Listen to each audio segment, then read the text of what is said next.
हिसार के हांसी में बीजेपी नेता ने गोलियां चलाई है। पड़ोसियों से झगड़े में लाइसेंसी पिस्टल से फायरिंग की। नाली के विवाद में उमरा मंडल अध्यक्ष ने फायरिंग की वारदात को अंजाम दिया। गोलीबारी की आवाज से इलाके में हड़कंप मच गया।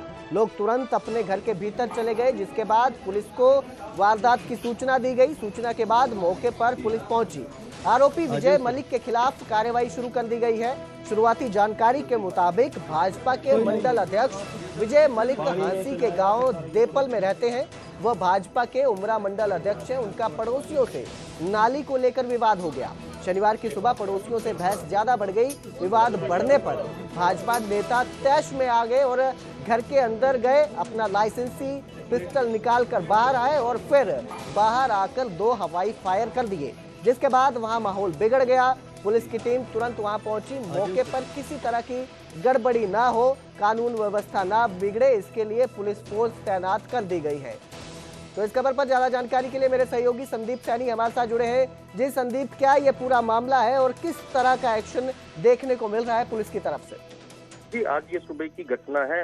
जो गांव है देपल, वहां की ये घटना है, जहां पर नाली में विवाद में लेकर जो भाजपा के उमरा मंडल के जो प्रधान हैं विजय मलिक, उनके द्वारा जो पड़ोसी थे उनके ऊपर फायर किया गया। और उनका जो बताना है, जो पड़ोस में रहने वाले जो लोग हैं, उनका कहना है कि उन्होंने हमारे ऊपर फायर किया था, लेकिन वो एकदम नीचे हो गए तो वो उनका बचाव हो गया।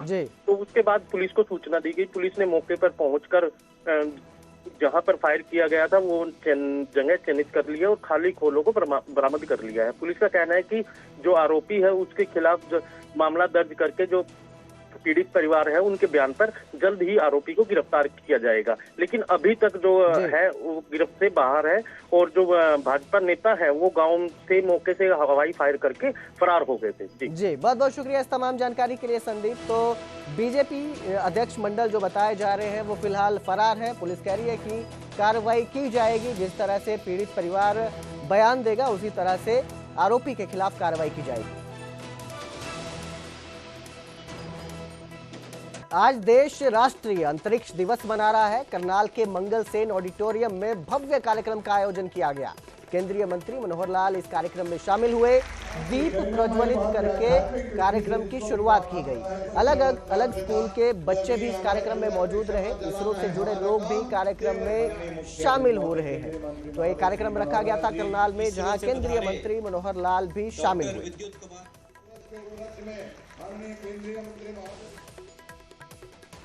हरियाणा वित्तीय संस्थान के भवन का उद्घाटन किया गया। पंचकुला में सीएम सैनी ने नवनिर्मित भवन का उद्घाटन किया। सेक्टर 3 में स्वर्ण जयंती हरियाणा वित्तीय प्रबंधन संस्थान के नवनिर्मित भवन का उद्घाटन किया गया। नई तकनीक और नीतियों से अधिकारियों को लाभ होगा। वित्तीय प्रबंधन से सभी समस्याओं का समाधान होगा। स्वच्छता सेवा पखवाड़ा को लेकर भी सीएम ने बैठक की। स्वास्थ्य विभाग के अधिकारियों के साथ बैठक की गई। 17 सितंबर से 2 अक्टूबर तक स्वच्छता सेवा पखवाड़ा का आयोजन होगा। हर जिले में अत्याधुनिक सरकारी अस्पताल तैयार होंगे। सरकारी अस्पतालों में सीटी स्कैन, एमआरआई जैसी सुविधाएं भी मुहैया करवाई जाएंगी।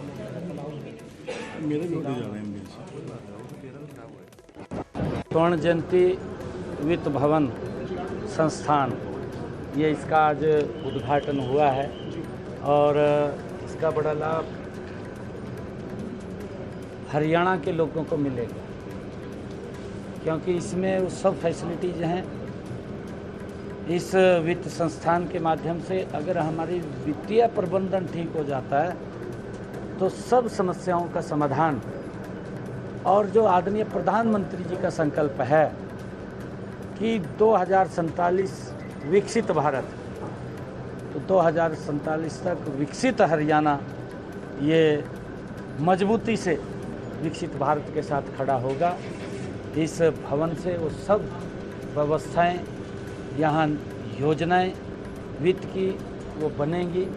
उसके लिए और उससे अलग भी इसमें कई हमारे कॉन्फ्रेंस रूम हैं, मीटिंग्स रूम हैं, उसके माध्यम से भी हमारे लेक्चर्स रूम हैं।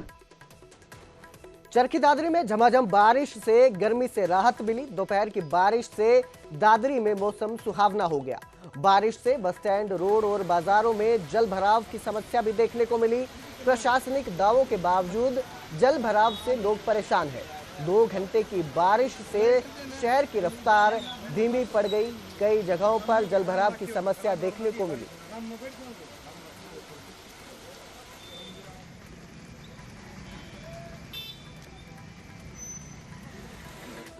तो उधर सिरसा में घग्गर नदी पर पुल निर्माण शुरू हो चुका है। 8 करोड़ 31 लाख की लागत से पुल बनेगा। नाव में सफर करने वाले ग्रामीणों को बड़ी राहत की ये खबर है। 100 साल पुरानी मांग अब पूरी होने जा रही है। पुल बनने से 10 गांवों को सीधा लाभ मिलेगा। सिरसा से पंजाब की दूरी काफी कम होगी। किसान अब ट्रैक्टर लेकर दूर का चक्कर नहीं लगाएंगे। नाव और जुगाड़ पुल की परेशानी अब खत्म होगी, क्योंकि अब पुल निर्माण का कार्य शुरू होगा और 8 करोड़ 31 लाख रुपए की लागत से पुल बनाया जाएगा। चांद पर पहुंच चुकी है, लेकिन सिरसा के कुछ ऐसे क्षेत्र हैं जहां पर आज भी लोग किश्ती से सफर कर रहे हैं। हम बात कर रहे हैं घग्गर नदी पर। एक तरफ गांव है फरमाई और दूसरी तरफ है बुड्ढा भाड़ा। जी हाँ, बिल्कुल। इसके जो कनेक्टिविटी है वो रोड से या तो 4 गुना ज़्यादा अधिक दूरी तय करनी पड़ती है, या इस तरीके से किश्ती पर लोग आते हैं और एक किनारे पर खड़े होते हैं और दूसरे किनारे पर ले जाया जाता है। यह कब से सिलसिला जारी है और घग्गर का जिस तरीके से जल स्तर लगातार बढ़ रहा है, तो किसानों की जो बात भी हम करेंगे। हमारे साथ जो ये किश्ती चालक हैं, इनसे हम बात करेंगे। सर, ये जो किश्ती आप चला रहे हैं, कितने समय से चला रहे हैं और ग्रामीणों को क्या दिक्कतें आती हैं इससे? देखो जी, मैं तो इस गांव का बासिंदा हूँ। बाकी किसी चालक हमारे गांव में चंदीराम है, तो काफ़ी समय चला रहे हैं। हमारे गांव में लगभग 70-75 से, उससे भी पहले किश्ती से ही गांव के जो लोग हैं वो सफ़र करते हैं। इससे हमारे गांव की दूरी 3 गुना कम हो जाती है सिरसा से। तो जिसका साधन है वो तो दूसरे जगह जाता है। बाकी जो गाँव के लोग हैं उस किश्ती से ही फरमाई गाँव जाके ऑटो खरीद सकते हैं। बुड्ढावाना गांव से फरमाई जाने के लिए यह मात्र 1 किलोमीटर की दूरी है, लेकिन यदि रोड से जाएंगे तो लगभग 5 किलोमीटर की दूरी है और वाया किश्ती जाते हैं तो मात्र 2 मिनट में यहाँ पहुँच जाते हैं। हमारे साथ ये किश्ती के चालक हैं, इनसे पूछेंगे सर, कब से यह किश्ती चलाई जा रही है और कितना फायदा होता है इस किश्ती से, और रोड की कमी कितनी महसूस होती है? सनवास से चल रही है जी। सनवास से पहला प्यारा सिंह था, फिर उसका लड़का भजन लाल। पहला यहाँ सनवास से पहला यहाँ क्या करते, बड़ा कड़ा से इसके सफ़र करते थे। बरनाला रोड यहाँ से बुड्ढा भाड़ा से 1-1.5 किलोमीटर पर है। और जो हमारी कॉलेज है लड़कियाँ का, वो 6-7 किलोमीटर है सिर्फ। तो बाल भवन है वो भी 6-7 किलोमीटर। कोर्ट है वो 6 किलोमीटर। संसार रोड है वो जो यहाँ से 5-6 किलोमीटर पड़ता है। और बरनाला रोड 1-1.5 किलोमीटर पर है। चंडीगढ़ जाना तो ये रास्ता बहुत सफर, ऊपर से 35 किलोमीटर पड़ती है। एक रोड बस से 5-4 गाँव में घूम कर आती है, 10 गाँव में होगा। अच्छा, मतलब ये जो 1 किलोमीटर का डिस्टेंस है, यदि किश्ती से ना जाए तो 35 किलोमीटर की दूरी? 35 रोड की बस से 35 किलोमीटर जाती है। वो गाँव में जाती है। यहाँ से बप्पा से मल्लेवाड़ा, नजीडेला, नेडेले से फिर बुर्ज से फिर असारनी, फिर खारे। टोहाना में डांगरा रोड स्थित लघु सचिवालय के जज मुकेश कुमार की सरकारी कोठी में एक बंगाल मॉनिटर लिजर्ड घुस आया। कर्मचारियों ने तुरंत रेस्क्यू टीम और स्नेक मैन नवजोत सिंह ढिल्लो को इसकी सूचना दी। मौके पर पहुंची टीम ने जीव को सुरक्षित रेस्क्यू कर लिया गया। घटना उस समय हुई जब जज मुकेश कुमार कोर्ट में थे। वहीं टीम ने जज के कोठी पहुंचने से करीब 10 मिनट पहले ही रेस्क्यू ऑपरेशन पूरा कर लिया। आम भाषा में गोयरा कहे जाने वाले इस जीव को उसके प्राकृतिक आवास में छोड़ दिया गया। बंगाल मॉनिटर लिजर्ड वन्य जीव संरक्षण अधिनियम 1972 के तहत संरक्षित प्रजाति है। ये दिखने में छोटे मगरमच्छ जैसा लगता है, इंसानों के लिए खतरनाक नहीं है। कीड़े मकोड़े, छोटे जीव जंतु, अंडे और सांप इसका भोजन है। फिलहाल इसे रेस्क्यू करके सुरक्षित इसके प्राकृतिक आवास में छोड़ दिया गया है।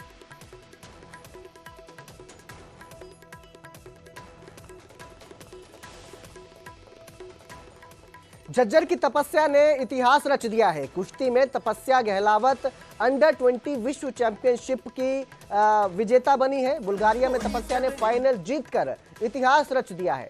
नॉर्वे की पहलवान को हराकर तपस्या ने गोल्ड जीता है। तपस्या गहलावत कुश्ती के अंडर-20 मुकाबलों में नई विश्व चैंपियन बन गई है। बुल्गारिया के समोकोव में आयोजित जूनियर विश्व कुश्ती चैंपियनशिप में 19 साल की तपस्या ने महिलाओं के 57 किलोग्राम भार वर्ग के फाइनल में नॉर्वे की फेलिस्टॉस डोमजेवा को 5-2 से हराया। मूल रूप से झज्जर के गांव खानपुर कला की रहने वाली तपस्या ने दादा के सपनों और पिता की जिद को हकीकत में बदलते हुए कुश्ती की दुनिया में भारत का परचम लहराया है। तपस्या इससे पहले junior national wrestling championship Noida में स्वर्ण, senior national wrestling championship Bengaluru में स्वर्ण, नेशनल गेम्स हरिद्वार में gold, junior Asian championship Kyrgyzstan में गोल्ड जीत चुकी है। यहाँ पे हम और भी आगे भी सोच रहे हैं, तो बहुत बढ़िया मेहनत करती है बच्ची। एक बार जयपुर में उसका गेम था तो आखिरी 3 सेकंड में हार गई और रोने से नहीं रुकी। और भाई साहब थोड़े गुस्से में ज़्यादा हैं तो धमका रहे थे हमको, तो फिर वो थोड़ी नाराज़ सी हो गई थी। तो फिर मैं कहा बेटा पूरी ज़िंदगी आपके साथ लगाई इन्होंने, तो टेंशन मतलब बहुत बढ़िया होगा आगे। और वो जो उसकी सेमीफाइनल कुश्ती थी उसमें उन्होंने उस दिन दिखाया भी। वो बोली कि चाचा मैंने खूब तैयारी की लेकिन अंकल अब क्या करें, अब 3 सेकंड में हार गई मैं। तो मैं बेटा 3 सेकंड के लिए तैयारी करनी है। तो उन्होंने वो सेमीफाइनल में 3 सेकंड की दिखाई और बहुत अच्छी बात। यमुनानगर में यूरिया की कालाबाजारी के खिलाफ कार्रवाई देखने को मिली। जगाधरी तेलीपुरा गोदाम में पुलिस की बड़ी कार्रवाई देखने को मिली। फ्रूट वेजिटेबल बोर्ड के पीछे यूरिया का गोदाम छिपा था। गोदाम मालिक की पहचान पुलिस कर रही है, उसकी जांच की जा रही है। कृषि विभाग ने गोदाम सील कर पुलिस को चाबी सौंपी है। 2 दिन में बिल पेश नहीं किए तो सख्ती होगी। यमुनानगर में यूरिया खाद की धड़ल्ले से कालाबाजारी चल रही थी। पंजाब यूपी से ट्रकों में रोज अवैध यूरिया पहुंचता था। प्लाई फैक्ट्रियों में ग्लू बनाने भेजा जाता था। ये जो यूरिया है ये ग्लू बनाने के लिए भेजा जाता था। पंजाब और उत्तर प्रदेश से रोजाना अवैध रूप से यूरिया खाद यमुनानगर में आता है, जिसे गोदाम में स्टोर करने के बाद मौका मिलते ही प्लाई बोर्ड फैक्ट्री में ग्लू बनाने के लिए भेजा जाता है।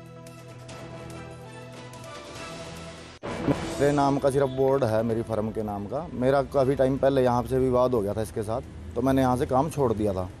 मेरा बल्कि आप चेक करा सकते हो, रेंट एग्रीमेंट है जो गोडाउन का, वो भी 3-4 महीने से ख़त्म है। और ऊपर जो कैमरे भी लगे हुए हैं, गोडाउन में भी कैमरे लगे हुए हैं। अगर पुलिस उसके DVR को खंगालेगी तो उससे सब पता चल जाएगा कि मेरा वहाँ पे आना जाना है या नहीं है।